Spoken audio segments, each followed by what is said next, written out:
बिस्मिल्लाहिर्रहमानिर्रहीम। अस्सलाम वालेकुम, वेलकम टू खानादारी। आज मैं अपने किचन में बनाने जा रही हूँ मसाला चाय। यहाँ पर मैं 2 कप बनाऊँगी। इसके लिए जो मुझे चीज़ें चाहिए, 2 कप दूध लिया है, एक छोटी दालचीनी, 1/4 टीस्पून सौंफ, नमक 1 पिंच, इलायची 2 अदद, शक्कर 3 टीस्पून, पानी आधा कप। ये सारी चीज़ें मैं सॉसपैन में डाल लूँगी। पानी बॉयल होना शुरू होगा तो मैं इसके अंदर पत्ती डाल दूँगी। पत्ती यहाँ पर मैंने लिया है 2 टीस्पून। इसको अच्छे से पका कर इसके अंदर दूध डाल दूँगी और ढककर बॉयल होने दूँगी।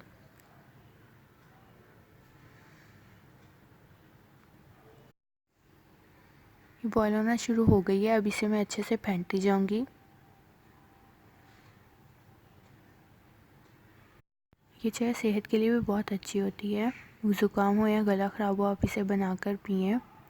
ये सर्दियों में भी बहुत पसंद की जाती है। आप इस रेसिपी को ज़रूर ट्राई करें और मुझे कमेंट्स में बताएं आपको ये रेसिपी कैसी लगी।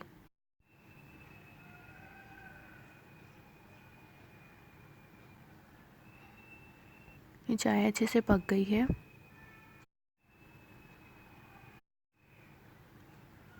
इसे मैं कप में निकाल लूँगी और ये मज़ेदार मसाला चाय तैयार है। और अगर आपको मेरी ये वीडियो पसंद आई है, इसे लाइक करें, सब्सक्राइब करें, शेयर करें और बेल आइकन को दबाना ना भूलिएगा। शुक्रिया। अल्लाह हाफ़िज़।